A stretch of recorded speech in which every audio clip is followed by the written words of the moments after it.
ईशमीशाननिर्वाणरूपं विभुं व्यापकं ब्रह्मवेदस्वरूपम्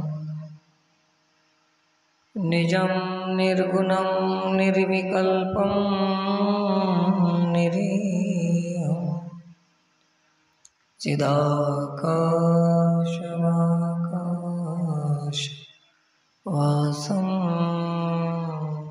भजेऽहम्। ॐ पूर्णमदः पूर्णमिदं पूर्णात् पूर्णमुदच्यते पूर्णस्य पूर्णमादाय पूर्णमेवावशिष्यते।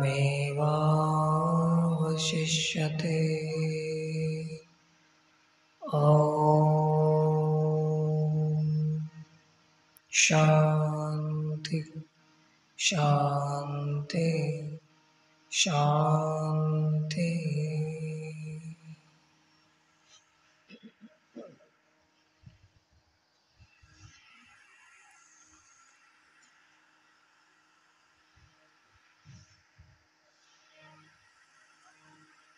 श्री राम जय राम जय जय राम। श्री राम जय राम जय जय राम। श्री राम जय राम जय जय राम। श्री राम जय राम जय जय राम। श्री राम जय राम जय जय राम। श्री राम जय राम जय जय राम। श्री राम जय राम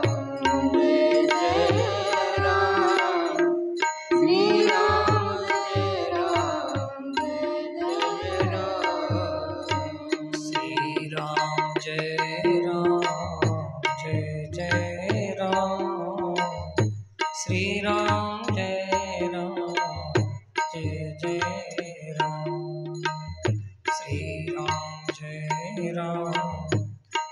जय राम। श्री राम जय राम जय जय राम। श्री राम जय राम जय जय राम। श्री राम जय राम जय जय राम।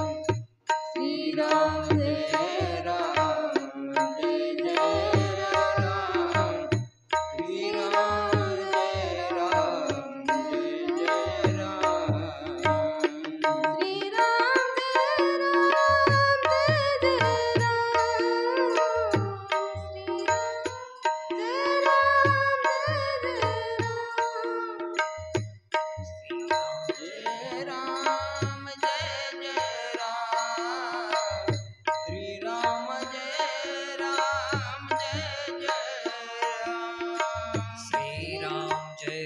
राम जय जय राम। श्री राम जय राम जय जय राम। श्री राम जय राम जय जय राम।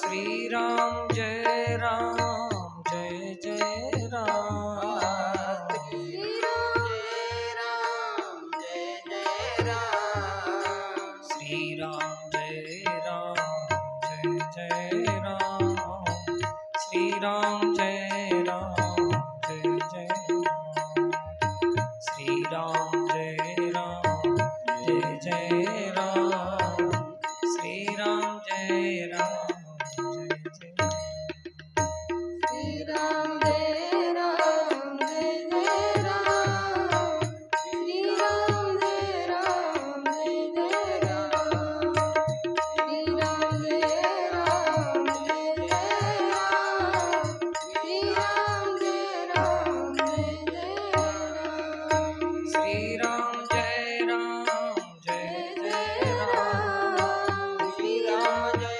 राम, श्री राम जय राम, जय जय राम, श्री राम जय राम, जय जय राम,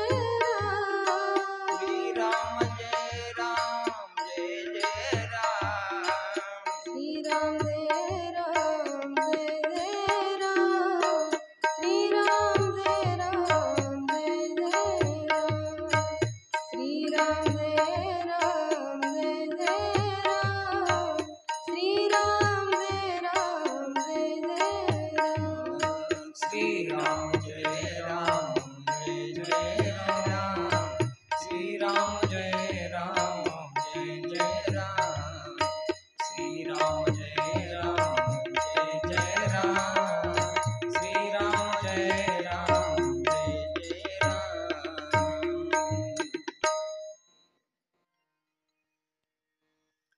श्री रामचंद्र भगवान की, श्री हनुमान जी महाराज की। ओम नमः पार्वती पते, हर हर महादेव।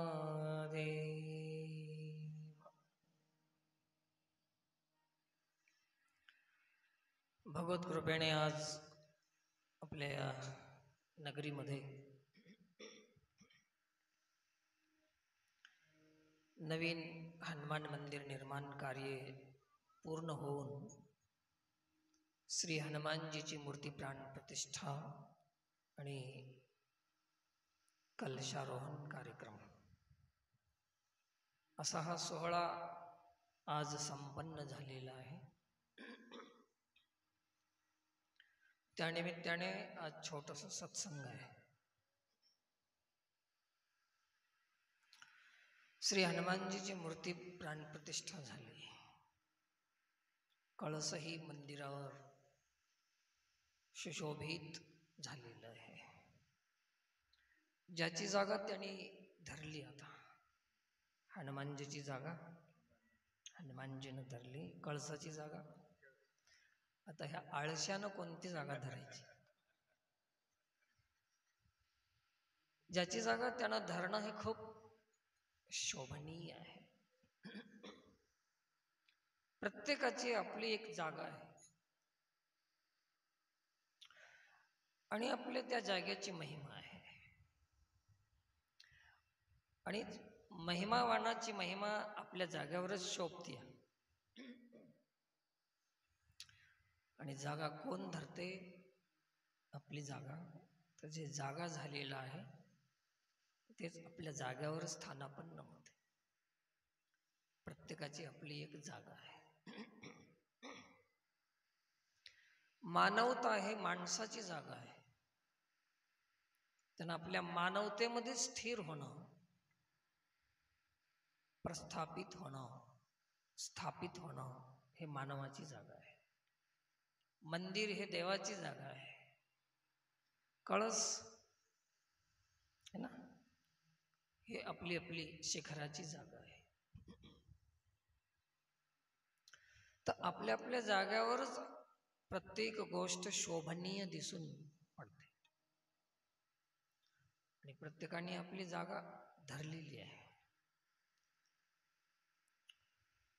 समुद्रातून मेघाच्या द्वारे आकाशामध्ये गेलेला पाऊस,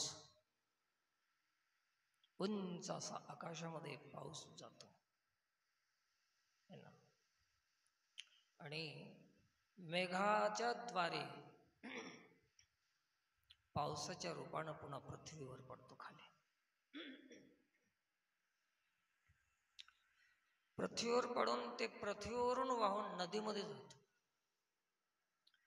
आणि नदीतून बी वाहत वाहत पुन्हा कुठे जातो? कुठून आला होता, कुठे गेला? प्रत्येकाने आपली जागा पकडलेली आहे. आपलं कार्य करण्यासाठी जागा सोडून आली, परंतु कार्य करून कुठं जायचं आता? फेडीत पापता पोषीत तिरीचे पादप, समुद्रा जाय आप गंगेचे जैसे. समुद्राहून निघालं, आकाशात गेलं, खाली पडलं, अनेक वृक्षवल्ली वनस्पतींना सिंचन करीत करीत, पोषण करीत करीत ते पाणी नदीच्या द्वारे पुन्हा कुठे गेलं? काम करीत करीत गेलं का रिकामी गेलं? जिथून आलं तिथं गेलं, पण रिकामी गेलं नाही. गेलं का? तुम्ही कसं काय रिकामी जाणार? आलाव इथं मनुष्य जन्माला आलाव, तुम्ही कुठून आलाव हे माहीत नसल, कुठं जायचं हे माहीत नसल, आणि हे दोन गोष्टी विसरल्यामुळे काय करायचं हेही माहीत नाही. ज्याला कुठून आलो कळते, कुठं जायचं कळते, त्यालाच काय करायचंय ते कळते. बाकी जीवाला ते कळत नाही. पण तुम्हाला आम्हाला विसरून गेलो आपलं कर्तव्य. शरीराची आगावा जया लागी आले ती पांडवा, तो कार्यार्थ आघावा विसरून गेलं. माऊली सांगतो, कुठून निघालो आपण, काय करून जायचं आहे. आपणाला एवढंच माहित आहे की इथं आलो तर पैसे कमवायचे, मारामारी करायची, भांडून घ्यायचं आणि मरून जायचं, ह्याच्याशिवाय दुसरं काही माहीतच नाही. आलाव कुठून, करायचं काय, जायचं कुठं, या तीन गोष्टीवर आपलं जीवन आहे. तुम्ही तुमच्या घरामध्ये दीप प्रज्वलित करता, समई, दिवा, चिमणी, वाती जे काही तुम्ही लावता तुमच्या घरामध्ये, जेव्हा ते पेटवली जाते वात, मग ते वात आडवी असो की उभी असो की खाली तोंड करून असो, पण ज्योत मात्र वर असते. अशा वाती आडव्या आहेत, पण इथं पेटलेली ज्योत कशी राहते? असे त्याची लव अशी उभी असते. का वाती आडव्या तर ज्योती बी अशी चलते का? नाही ना. कारण परिस्थिती कशी का असणार, पण त्याची जे अवस्था आहे उंच जाण्याची, आडवी जरी वात असली तरी तिला कसं जायचंय? ज्योतीला उंच जायचंय. तसं तुम्ही कोण्याही परिस्थितीमध्ये असा, गरीब असा, श्रीमंत असा, कशी असा, तुम्हाला कुठं जायचंय? उंच जागी जायचंय. देव पहा हो, देव पहा हो, उंच जागी उभे राहा. कारण एकच आहे की समुद्राचं पाणी आपल्या निजरूपामध्ये नदीच्या आधार घेऊन चाललेलं आहे, आणि ज्योत जिथून आलेली आहे, नतत भास येते सूर्योण शशांकोण पावकः यद्गत्वान निवर्तन्ते तद्धाम परमं मम. जिथून ज्या सूर्यापासून प्रकाश आलेला आहे, तेज आलेला आहे, आणि म्हणून ते तेज कोणीकडे धावते?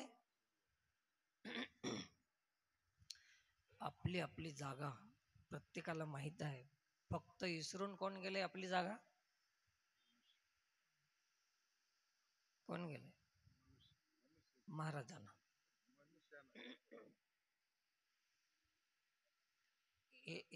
हेच तर दिशाभूल झाली.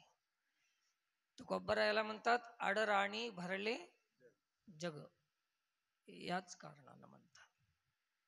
आम्ही भूलून गेलो आम्हाला कुठं जायचं ते. ज्याची त्याला जागा देण्यामध्ये किती मजा आहे, शोभा आहे. कळस कुठं राहो? उंच राहो. देव कुठं राहो? मंदिरात राहो, सिंहासनावर. मग प्रत्येक या सृष्टीमध्ये प्रत्येक गोष्ट आपल्या जागेची महिमा सोडली नाही त्यांनी, आम्हीच कसं काय सोडली? कारण की आम्ही जाग झालं नाही, आणि म्हणून आम्हाला काय करायचं हे अजून कळालं नाही. नको तेच करत बसले. ते वेळी नियमाचे वस्त्र नाठवे विसर पडते ना, तेव्हा परिस्थिती काय होते, घटना काय घडते, जेव्हा जेव्हा आम्हाला विसर पडतो त्यावेळेस आमच्या जीवनामध्ये काय घडतंय, माऊली सांगतात, ते वेळी नियमाचे वस्त्र नाठवे, पुढील अधोगतीची लाज नेनवे, करीती जे न करावे.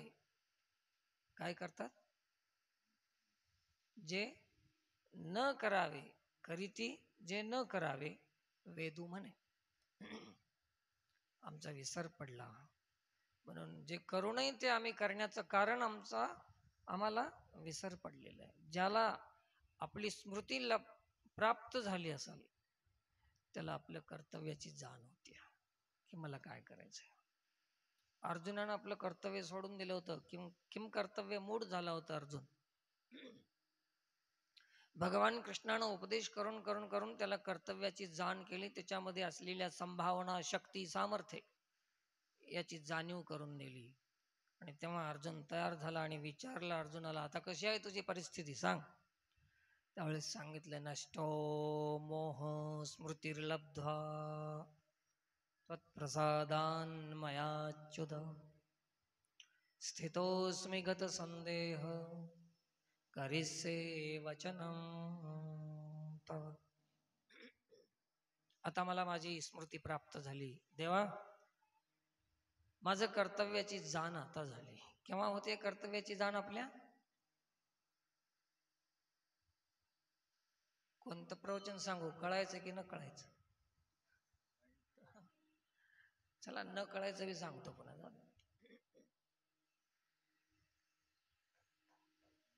आता लोकांचं म्हणणं आहे की आळंदीला शिकलं नाही, पंढरपूरला शिकलं नाही, उगा आपल्या घरगुती गोष्टी सांगायला. आता घरगुती गोष्टी नाही तर काय लोकांच्या सांगू काय? आपल्याला आपला निजरूपाचा विसर पडल्यामुळे कर्तव्याची जाण राहिली नाही. काहीच माहित नाही कोणाला. आपण काय करावं कोणाला विचारा तुम्ही, काय करावं, काय करता? शाळा शिकाव, लग्न करावं, मोठं व्हावं, पैसे कमवावं, लई पैसे झाले तर मारून घ्यावं, याच्या पलीकडे काय माहित नाही. कोण गरीब, कोण श्रीमंत. सकाळी आमची चर्चा झाली एका ठिकाणी, फिरायला गेलो होतो, एका शेतकऱ्याकडे बसलो होतो, जाऊन चर्चा झाली. ते म्हणला, आजकाल धनवंताला मान्यता आहे, धनवंतालागी सर्व मान्यता आहे जगी. हो, मान्यता आहे. मान्यता शब्दामध्ये अर्थ आहे की खरं नाही, मानलेलं आहे, असा त्याचा अर्थ आहे. आपण त्याला खरं कशाला समजायचं?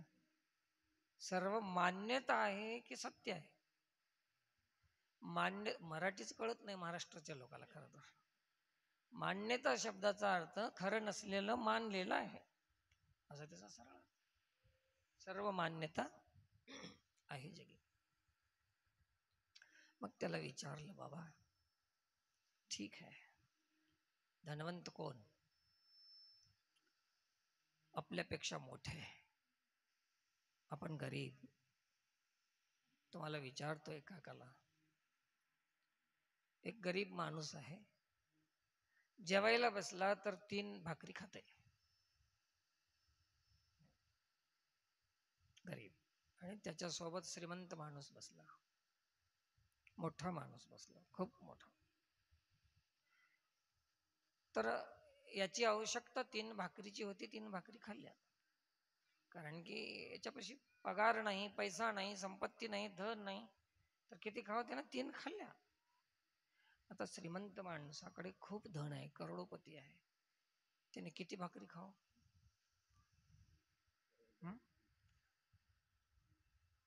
पासा मरून जाईल का पासा खावा? महिला मंडळी तुम्हीच विचार करा, माणूस कितीही जरी कमावला तर आवश्यकता सर्वांची काय आहे? सारखी आहे. म्हणून कोणीही श्रीमंत नाही. आवश्यकता सर्वांची एकच आहे, सारखीच आहे. उगच ते ओझ करून बसले त्यांना भांडणाला मूळ आहे की नाही. वाटून घ्या, कुठून घ्या, झालं एवढंच. जास्तीत जास्त अनेक आवश्यकतेपेक्षा जास्त कमाई होऊ नये असं माझं मत नाही. मी विरोधी नाही. परंतु जर दैवयोगाने तुमच्याकडे आवश्यकतेपेक्षा अधिक आला असेल तर ते सेवेसाठी आलेलं आहे. कशासाठी आहे ते? कोणाची?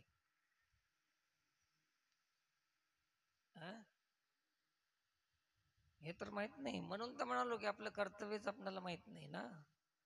फक्त आपणच ऐश्वर्य भोगण्यासाठी नाही, आपल्याकडे आपली आवश्यकता पूर्ण होऊन जर अधिक संपत्ती आली असेल तर समाजाची सेवा करा, देशाची सेवा करा, जनतेची सेवा करा. कोण म्हणाले? नारायण महाराज नाही.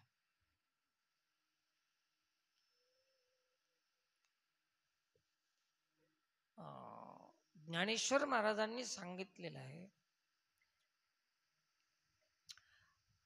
आपल्याकडे जे जे संपत्ती आहे, संपत्ती जात आघवे, हे हवन द्रव्य मानावे. ओवी ध्यान ठेवा. आळंदीत शिकलो नाही, पण आळंदीच्या महाराजाची ओवी पाठ आहे मला.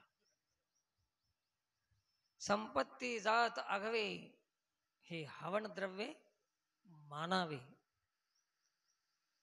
स्वधर्म यज्ञी अर्पावे आदिपुरुषी. कुठे अर्पाव? स्वधर्म यज्ञामध्ये अर्पण करा. तुम्ही श्रीमंत होणं पाप नाही, पण श्रीमंतीचा जर उपयोग नाही घेतला तर महापाप आहे.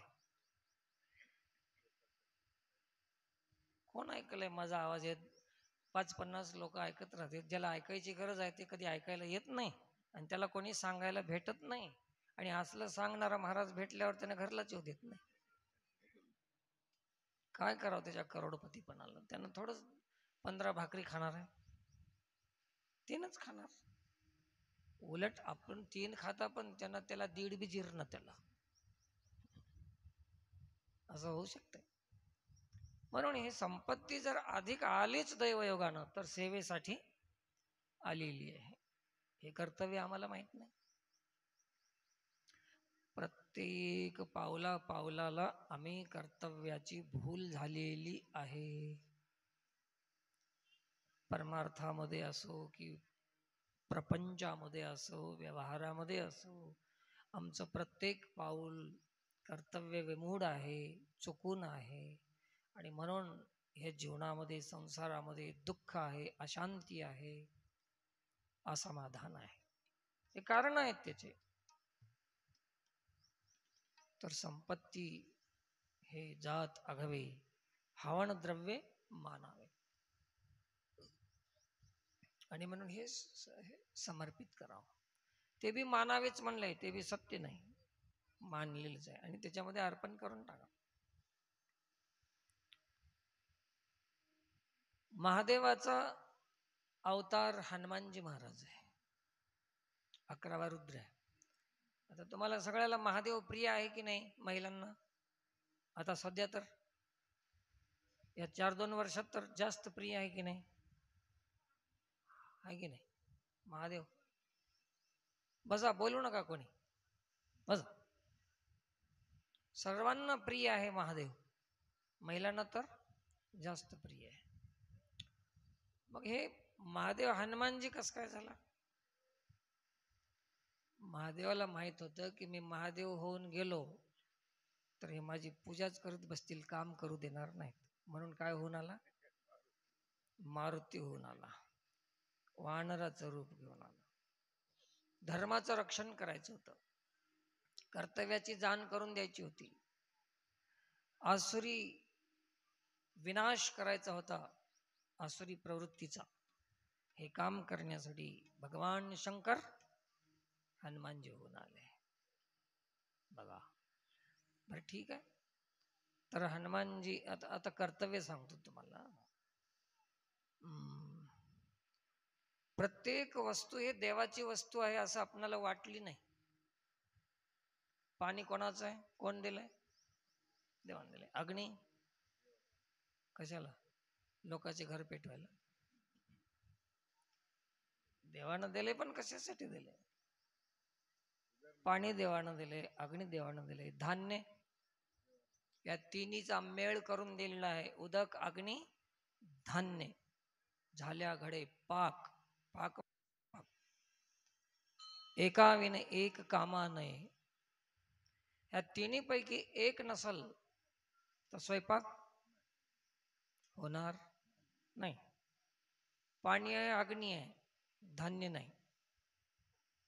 कोणती बाई स्वयंपाक करेल? किती बी हुशार राहिली तर, किती शिकलेली बाई असेल तर आणा बरं तिला. या तिन्हीतून एक काढा आणि स्वयंपाक करा. पाणी, अग्नी आहे, धान्य नाही.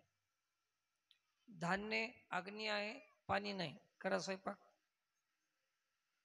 पाणी, अग्नी आहे, अग्नी नाही, पाणी आहे, धान्य आहे, अग्नी नाही, करा स्वयंपाक. या तिन्ही पैकी एक जरी काढलं तरी स्वयंपाक होऊ शकत नाही. हे कोण दिल्यात तिन्ही वस्तू? देवानं दिल्यात. मग या तिन्ही वस्तूची कदर आम्ही करत नाही. लाकडं किती जाळता आम्ही बिना कामाचं. पाणी किती बी सांडता तुम्ही. तर तुम्हाला भक्ती कळली, कर्तव्य जर कळलं, तर ह्या सृष्टीमधलं कोणत्याही झाडाला, वनस्पतीला, वायूला, अग्नीला, पाण्याला तुम्ही जपून वापराल, आदरानं वापराल. कुठल्याही गोष्टीचा तुम्ही अनाठाई खर्च करणार नाही. हे जर तुम्हाला भक्ती कळली असती तर रस्त्यावर पाणी सोडले असते का माणसं? येणाऱ्या जाणाऱ्याला चिखल केला असता का लोकांनी? तुम्ही किती पोत्या वाचल्या आणि किती देवस्थान फिरले तरी तुम्हाला खरी भक्ती अजून पत्ताच लागली नाही. हे सगळ्या देवाच्या सृष्टीचा आदर करा ना तुम्ही, का करत नाही? काय कर्तव्य कळालं नाही कळालं. इकडं माळी जपायचं चालूच आहे, उपासना चालूच आहे, तीर्थयात्रा चालूच आहे, कुंभमेळा चालूच आहे, आणि इकडं सगळं गोंधळ चालूच आहे. दुसऱ्याला त्रास द्या, सगळ्या वस्तूचा अनाठाई खर्च करा. पैशाचा सदुपयोग करता आला नाही तर लक्ष्मीचा अपमान आहे. हे प्रत्येक देवी देवतेचा अपमान आपण पावला पावली करत आहोत. आणि इकडे भक्त म्हणून घेतो आपण हरिभक्ती परायण. काय उपयोग आहे? तर महादेवाला सगळ्यात प्रिय काय आहे?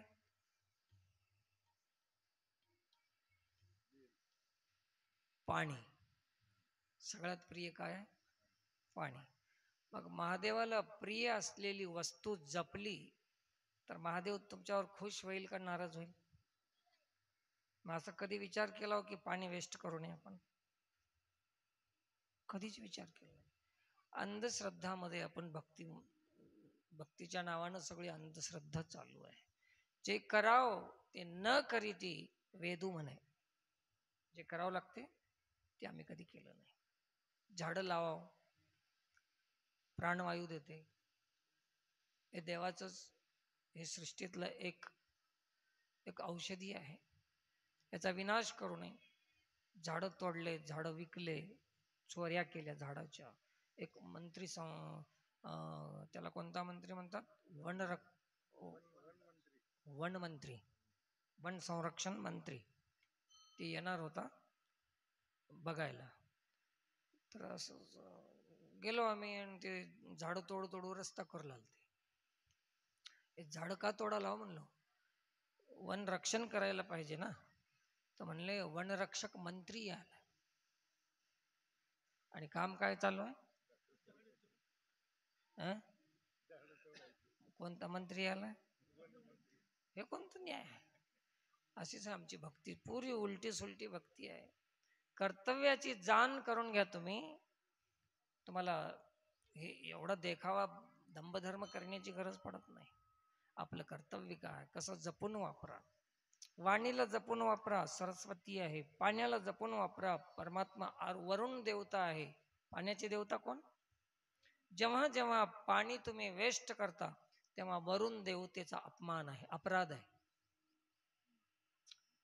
अग्निदेवतेचा अपराध आहे, वायुदेवतेचा अपराध आहे. प्रत्येक देवाचा अपराध आम्ही नेहमी करत असतो. ज्याचा ज्याचा गैरवापर करतो तेच भक्तीच्या विरुद्ध गोष्ट आहे. आणि जेव्हा तुम्ही गैरवापर सगळ्या गोष्टीचा बंद कराल त्या दिवशी देवाची भक्ती आपली सुरुवात होती, नाहीतर होत नाही. आणि असा गैरवापर नाही केला तुम्ही तर तुम्ही कुठून आलात, कुठं जायचंय आणि काय करायचंय, या 3 गोष्टीची जाणीव होऊ शकते. तुम्हाला करून घ्यायची नाही. तुम्ही जर असा चांगला वापर केला तर सद्गुरू मिळेल तुम्हाला आणि हे जाणवून देईल की तुम्ही कुठून आलात, कोणाचे आहात, कुठून आलात, कुठं जायचंय. कौन देश से आया रे जोगी, कौन देश है जाना. कुठून आलास, कुठं जायचं आहे. तर हे समजून घेण्यासाठीच हे सगळं परमार्थ आहे. हे संस्कार केंद्र आहे. हे मंदिर म्हणजे केवळ देवासाठी नाही. रोज मंदिर बांधण्याचं कारण आहे की प्रत्येक माणसानं मंदिराकडे यायचं आहे. सगळा संसार डोक्यातून काढून मंदिरात यावं. मंदिरात कसं यावं? शेतीचा विषय, व्यवहाराचा विषय, बिझनेस असेल, नोकरी असेल, सगळं असेल तिकडं ठेवून आपण चप्पल कुठं ठेवून जातो मंदिरात? संगच घेऊन जातो का? चप्पल बाहेर ठेवतो, चप्पल बाहेर ठेवतो म्हणू की नको? नाही नाही, तसं म्हणायचं नाही, मला वेगळं बोलायचं राहते. चप्पल बाहेर ठेवता आणि ज्याच्यामुळे चप्पल खावं लागते ते विचार संघ घेऊन जातात. असं कोणी म्हणतंय? म्हणलंय कोणी? म्हणून तर हे नवीन आहे सगळं. अरे चपला घेऊन गेला तर चालेल एखादी वेळ, ज्याच्यामुळे चपला खावं लागणार नाही ते विचार बाहेर ठेवून जा मंदिरामध्ये. त्याच्यासाठी मंदिर आहे, बाहेर ठेवून निघावं लागतंय. रिकामी होऊन जा देवापासून. आणि आम्ही ज्या संसारामध्ये आमची फजिती होते ते संसार डोक्यात घेऊन देवापाशी येता आणि आल्यावर बी देवाला तेच मागता. अरे ज्यानं सगळा संसार सोडून संन्यासी होऊन भगवा सेंदूर अंगाला फाकून मंदिरात बसल्याने त्याच्यापाशी तुम्ही संसार मागता. लाज वाटली पाहिजे जीवाला. ज्याने संसाराचा त्याग केला. हे मारुतीराया मला नोकरी लागू दे. आता ह्यानं कुठं नोकरी केलंय? याला कुठं आहे संसार? नोकरी संसार आहे की परमार्थ आहे? नोकरी नोकरी काय आहे? संसार की परमार्थ? मग आपण देवाला काय मागालो, संसार की परमार्थ? संसार मागतो. कोणाला? ज्यांनी संसार केला नाही त्याला. काय लोक म्हणतील मग उगच बसला मारुती आपण. मुश्किल झाली आता, अवघड झालं बाबा. अरे वेस्ट गेले, आम्हाला तर त्याच्यासाठीच यायचं होतं. असं नाही. तर तुम्ही संसार तुमच्यापाशी तुम्हाला अदृष्टानं मिळणार आहे. परिश्रम करा, मेहनत करा, श्रम करा आणि केलेला संसाराचा सदुपयोग हो.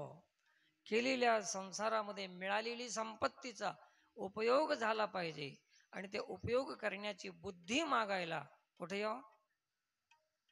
हनुमानजी पाशी यावं. बलबुद्धी विद्या देहु मोही हरहु कलेश विकार.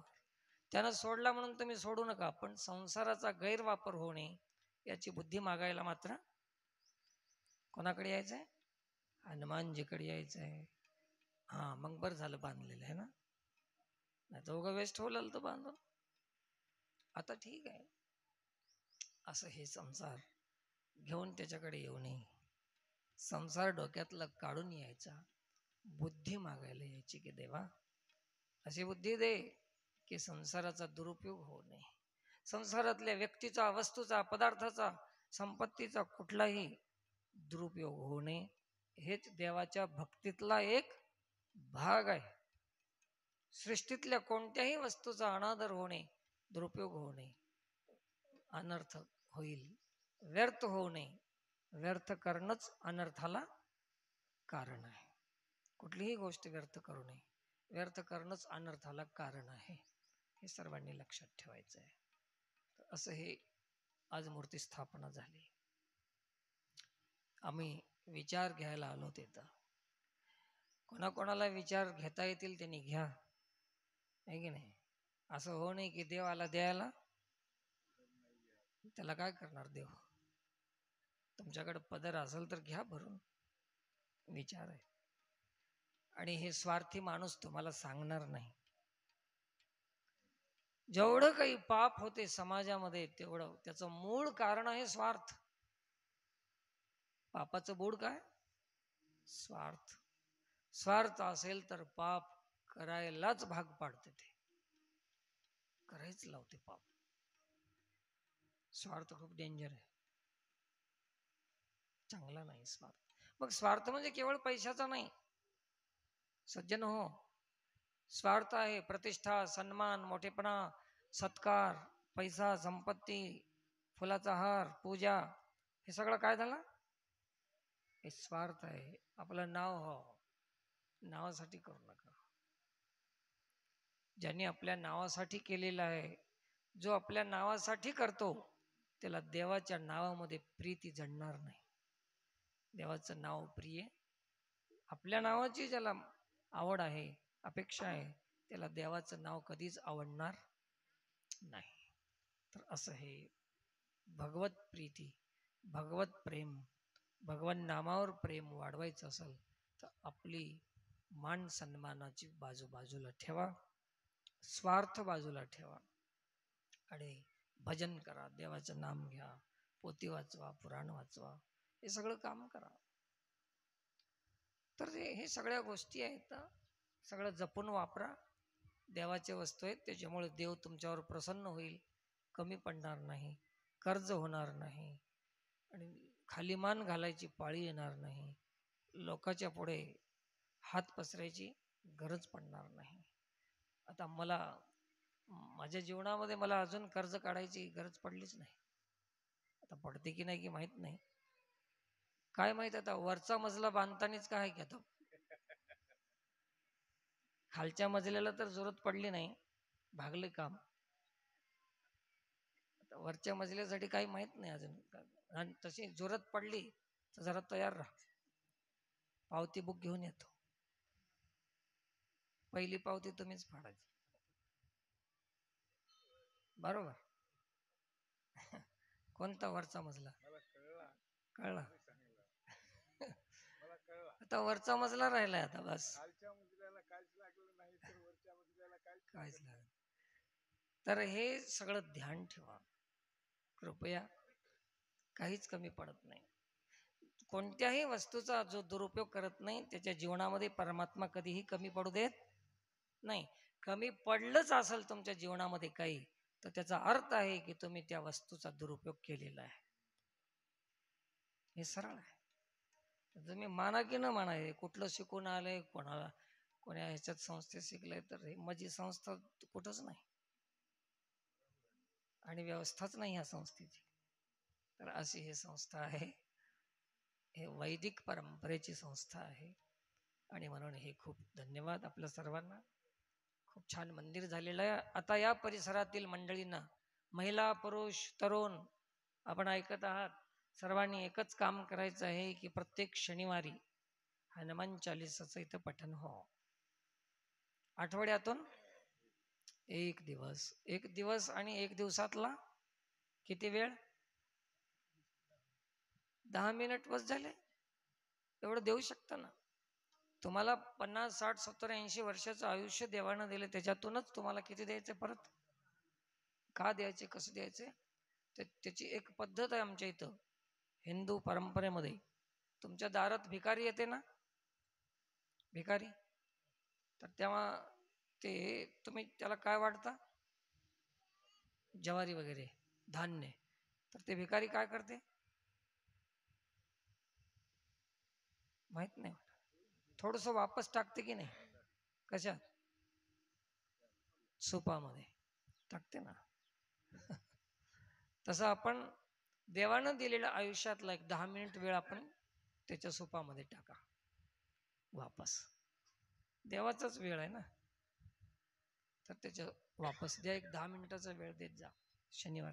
लक्षात आलं.